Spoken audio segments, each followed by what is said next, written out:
This is something maybe my mom or my dad normally handled. Now I'm having a problem. How do I handle it? Yeah. You know, and for parents too, my child is flunking out of school. I'm bearing a cost for that, but I can't do anything about it if they don't let me in. Right. Welcome to the Wellspring Counseling Podcast, where licensed counselors discuss relationship and emotional problems and issues people face and the solutions that bring them help. My name is Jonathan Kittel, one of the counselors here at Wellspring. Very glad to have you with us today. We are going to jump into a conversation with one of our counselors, Mr. Buddy Blount.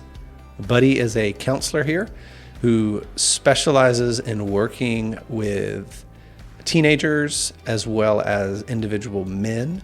Buddy has training in trauma-focused cognitive behavior therapy. He is an expert at helping people overcome challenges of anxiety, depression. He spends a lot of time with teens and adults who are on the autism spectrum, helping them work through challenges and achieve goals. And in the last few years, Buddy has developed a special focus in working with what we call emerging adults. These are students and young adults who are experiencing what you may call failure to launch.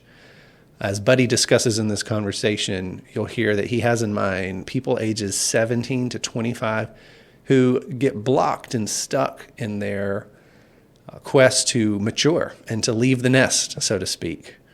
It's a fascinating conversation. It's a conversation geared primarily towards parents of emerging adults. What do parents need to know about the common blocks and challenges that young adults can face as they attempt to move out into the world and embrace responsibility and build a life of their own? What are those blocks that tend to get in the way and can get in the way?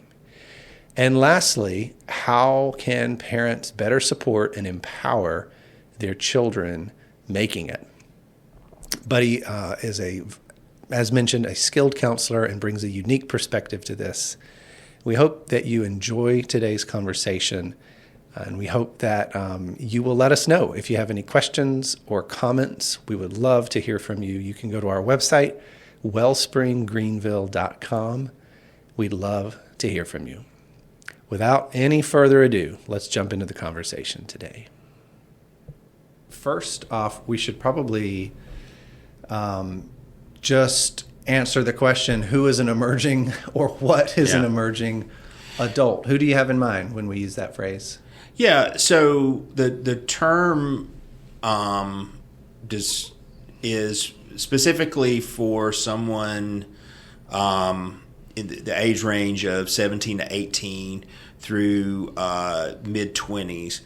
And it's not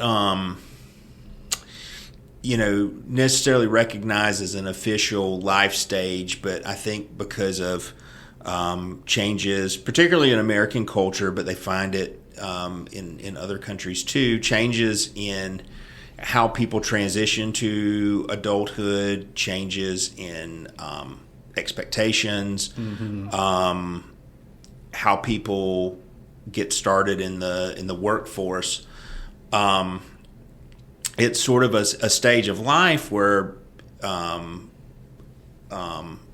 young adults and older, it's almost like an extended adolescence. So they're trying to find out, who they are, what it is they want to do, how to be an adult. Right. And because we, particularly in America, we don't have any rites of passage, or we have things like graduations that sort of is a passage from high school, but then, a lot of times people are going into college and they're sort of like almost like in an extended high school in a lot of ways.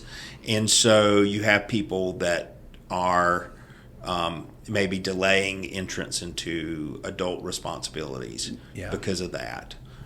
So those ages again, you said 17 to Yeah, 17 or 18 to mid-20s, To like mid-20s. 25. Okay. Yeah, it's good to have some real numbers. That's kind of the target range that you have in mind when you're writing this. It is wild to think about how many different cultures have kind of a very specific process sometimes from transitioning from one kind of age range to the others, and ours is, I don't know, it's fluid at times. So it's very ambiguous. Yes. So you write about like 3 tension points or 3 hindrances, challenges that emerging adults or young adults face. Can you talk a little bit about those? I actually wrote them down here so I would remember. The first thing you spoke about was how I still call them kids because in my mind they're kids. Yeah. And truthfully, I feel like that too. This is more appropriate, like you said, for parents, this conversation. So, but you talk about a rapid change in identity or expectations. What do you mean by rapid change in identity for these people? Well, I mean, identity you can kind of go broad, but I think, just we'll talk specifically just like identity as, going from being high school student, being a college student, being teenager to being an adult. And so there are challenges with that. What does it mean to be an adult? How do I know I'm an adult? How am I acting as an adult? And, chronologically, you could be classified as an adult, but still not know or not feel like you're an adult. Right. And I think particularly in that age too, there is, sort of, especially I think, again, American society is very individualistic. So having, an identity is important. Not so much part of a collective society culture, but more individual. And so there's a lot of identity formation that goes on. Even, kids that pursue secondary ed, they go to college. They move away. There's a lot of change in maybe who they thought they were in the context that they grew up in, and now they're in college and they're trying to find themselves again, trying to figure out how they fit in. Right. So it's a lot of identity, and I think with parents, I think that their child taking on that identity as an adult, that can be a particular tension point that maybe parents feel. Yeah. Along with the other. Yeah, it's a huge change, to who you are when you're in 11th grade if you've been in high school for 3 years, but by the time you transition onto something else, who are you is a whole you have a whole new answer, and it takes some time to figure that out. Yeah. So you talk also about not just uncertainty in identity, but uncertainty in responsibility. Yeah. Talk a little bit more about that, and particularly why this can be a hard point for not only emerging adults but parents. Yeah, I think it goes kind of with identity, responsibility. You going from being under the care of your parents to kind of being your own person. And so particularly, you find this with, kids that are in college freshmen. They're suddenly solely responsible for their grades, their attendance. Parents can be involved, but there are limits to that. And so there's a lot of responsibility confusion, or confusion about, well, what do I do? This is something maybe my mom or my dad normally handled. Now I'm having a problem. How do I handle it? Yeah. And for parents too, my child is flunking out of school. I'm bearing a cost for that, but I can't do anything about it if they don't let me in. Right. And for a lot of the young adults, this is the first time they've had responsibility, so it may not be that they want to be irresponsible or that they're naturally responsible. They may not know how to take responsibility. Yeah, I think that's a great point. It's not that they're intending on being irresponsible. I don't actually know many people that want to be irresponsible, but they might just not know how. And I know people will be familiar with the phrases helicopter parenting, or I heard recently someone say snowplow parenting. Have you ever heard that? It's like getting ahead of your kids so much that you clear any obstacles so that they don't have any challenges, and can certainly backfire. That's a good term. Yeah, because you need a little bit of room to fail and room to make mistakes. Right. Right. Yeah. No. And that, the issues of responsibility and just newfound responsibilities. Even if you navigate through college well, there's still a struggle of, how do I become a tax-paying, responsible adult, productive, what is that member of society? Yeah, what does that look like? And then you have, for people that are struggling, that starts to take on also kind of some negative, self-esteem, negative self-image. Why can't I keep up with other people and expectations and things like that? So yeah, there can be, of course, a lot of conflict between parents and emerging adults, but there can be a lot of internal conflict kind of within the emerging adult, within the young adult. A sense of shame can set in. Now, I thought this point was interesting. Another kind of hindrance or kind of challenge that emerging adult could face is that more options, more freedom, more choice actually can increase anxiety. Can you talk some about that? As that, on the surface, I don't know, it made me a little confused at first. More options always seem like better, but what do you mean? Well, and it can be. I mean, I think sometimes, not having a choice can feel suffocating. But I think because you have a person who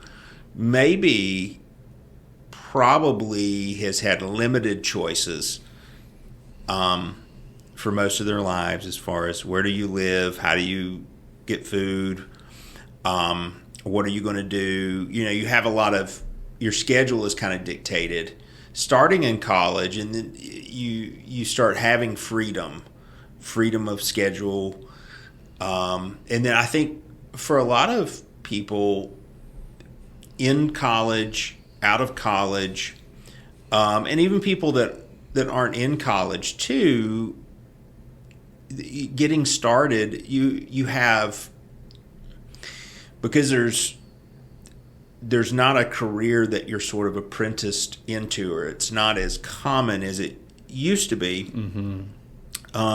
You're sort of given, the world is your oyster. You have a choice of anything you want to do. It gets overwhelming. Because then there's an expectation,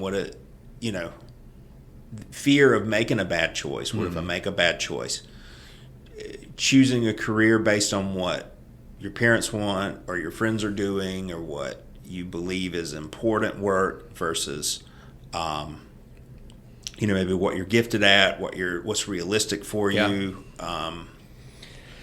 Well, this doesn't totally fit, but I thought the grass isn't always greener on the other side. Sometimes we think, I just want more freedom, just want more choices to do what I want. But when you have that opportunity finally, it can be anxiety producing. And it's like it's not just with thinking about career, it's also choices about, again, where do you want to live? Who do you want to date? It's choices that you have a lot of freedom to take your life in different directions, and sometimes it can be overwhelming. Again, that fear of what if I make a bad choice or the wrong choice? Yeah, that fear of messing up, fear of failing. Yeah. Well, let's pivot and talk a little bit about how parents can actually better support emerging adults. We've talked a little bit about these common challenges. I want to also talk a little eventually about how counseling might even benefit if it's needed. But first, you talk some in the blog about parents needing to support their child, not rescue them, the importance of communication, giving a kid a space to go through the process and making sure to kind of tend to their own mental health. I wonder if one or two of those jumps out to you. Which seems most important. There's a lot there. I think, a lot of it is, as a parent, you have a lot of power, and hopefully you have a lot of influence in your child's life. And so what you want to do is you want to support them, but you don't want to do the work that they need to do. And so you may want to let them struggle some. Allow them to have some independence, take on some of their responsibilities, but by no means it doesn't mean that you can't that you can't provide some support, that you can't provide some help. Okay. That you don't put them in to drown if they're not ready. So it's not pulling back completely. Yeah, exactly. You wouldn't, but maybe allowing them to feel some of the tension, because one of the things that a person can feel is I'll say the feeling of being disempowered, like I have no ability to make any changes. Yeah. Kind of like the feeling I'm not really able to make a good choice. I'm not able to I'm not ready to be an adult. So you want to allow them to do some of those things and allow them to get the byproduct of that, which, being able to do that and have some level of success brings confidence, which can help them move forward, and it also gives them a direction to move into. So again, you want to give them freedom's not bad. So one of the good aspects of freedom in this situation is they may feel pressure to be something that you want them to be. And so you want them to allow them to be what is going to be best for them, best career, best life choices. Right. So I'm definitely hearing the need for a lot of space and a lot of backing up. Yeah. Excuse me. Yeah. But like you said, maybe not completely. Sure. Yeah. If your child, we'll say like incoming freshmen, if they're completely devoid of organizational skills, management skills, you don't want to hand them that whole process of taking care of enrollment and tuition and you handle your financial aid. So you can be a part of that process. Yeah. But maybe you give them a chance also, how do you conduct business as an adult? Giving them a chance to do that and grow in that process so that they, by the time they graduate, maybe they still don't know everything, but they feel competent enough that I know how to handle things when things come up. If I know what to do, I can handle it. Makes me think this conversation, having similar conversations with friends and colleagues, It's so easy to take this topic and then to maybe to go back in development and say, or to think, how should you parent your 10-year-old, your 12-year-old, your 13-year-old? Sure. And there's a place for that. How do you do that so that when they're emerging adults, it's not failure to launch, as some have said. Like they're actually. And as important as that conversation might be, it doesn't actually help a parent or an emerging adult who's actually experiencing the problem. Yeah. But it sounds to me, as I'm thinking, and I'm not saying I'm right here, it sounds though like you probably, wherever you are right now, you do need to back up a little and give a little space and make sure they have room to struggle and try. Maybe even if they fail, that's okay. They'll learn from it. Yeah. No, I think so. And some things are just inevitable challenges. Yeah. Because we just live in a you can't, you live in the culture that you live in, and you also some things you just can't face till you get there. So you don't know how someone will respond till they get to that point. That's a great point. Yeah. Well, lastly, let's talk a little bit about counseling. I know that you actually have many clients that fall into this age range, this category. What do you see some of the typical goals that these clients tend to aim for in counseling? Or how would a parent even know if counseling is warranted? Yeah. It could be just time will allow kind of self-correction. Can you talk a little bit about what makes counseling helpful and how parents might know that? Yeah, I think a lot of it depends. It's just like anything else. Because someone has a struggle, they have a problem, a lot of times counseling is helpful, but you don't just say, okay, because you have this, you need counseling. You look at, how is this problem impacting this person's life? Right. How is it impacting their mental health, physical health, decision making, and then that can help you decide. And so I think someone that is in an emerging adult, you look for things that you would probably look with anybody that might indicate, like struggles with mental health, depression, anxiety, and with this age range, you get, experimentation with drugs and alcohol, and is this a recurring pattern? Is this a problem? Life choices in general. Are they making good life choices, or are their life choices putting them in harm, putting other people in harm? Yeah. Sometimes it's somebody who feels with all these things that could be related to mental health, but they feel stuck. And so, all of those things can be reasons to look into counseling. Sounds like a lot of clear interference in life. There's probably not an emerging young adult out there that couldn't benefit from some tips, but the question is more like how much interference, distress is kind of showing up in their life. Exactly. Because people need to be allowed to struggle. They need to be allowed to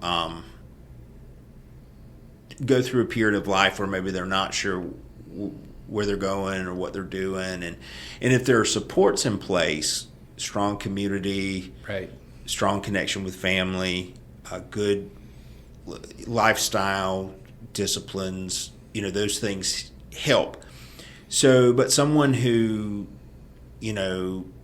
maybe we'll just say like they're stuck to the point they're not working, Maybe and it could be connected to mental health. Maybe there's some anxiety there, and there's this fear of making a choice, or there's this there's maybe some prolonged social anxiety. Right. So, that would be someone who would definitely benefit, because there are definitely,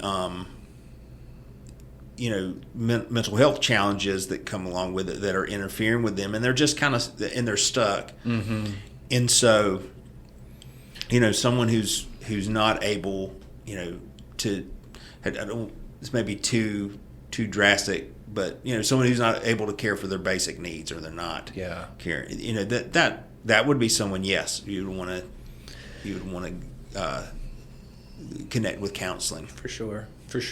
This is probably a whole separate conversation, so forgive me. Maybe we can try to keep it short. But what is it about the counseling process with an emerging adult that actually makes it effective? I mean, we kind of have an idea of, all right, these are the kind of folks that really, it's kind of green light. You should really get some support. But what is it about counseling that makes it helpful? So I think it's just like any, when you're helping anyone with any issue in counseling, I think most anyone you can kind of characterize as like they're on a journey, mm-hmm. and they get stuck. And so, especially like in this phase in life, like maybe they're stuck. They want to be somewhere they're not. I want to be successful. I want to be working. I want to have a family, and I'm not able to get to where I want to be. I want to graduate college. So what makes counseling powerful is having someone with you on that journey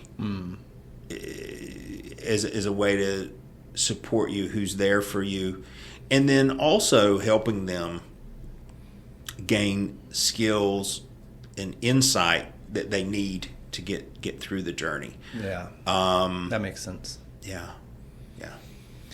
It's a really good way to say it. And we've talked about this offline before, how sometimes some counseling approaches are heavy on the support and mm-hmm. being with you, but maybe fall short of actually providing skills. Yeah. Or there's others that maybe are quick to give advice and skills, but they haven't developed a therapeutic kind of bond, or they haven't got the client to like buy into the process mm-hmm. and really feel known. You have to do both. Yeah, that makes a lot of sense. Well, this has been really great to cover. Again, emerging adults, common challenges they face, what parents need to know to support them better, and even how counseling can help. Yeah.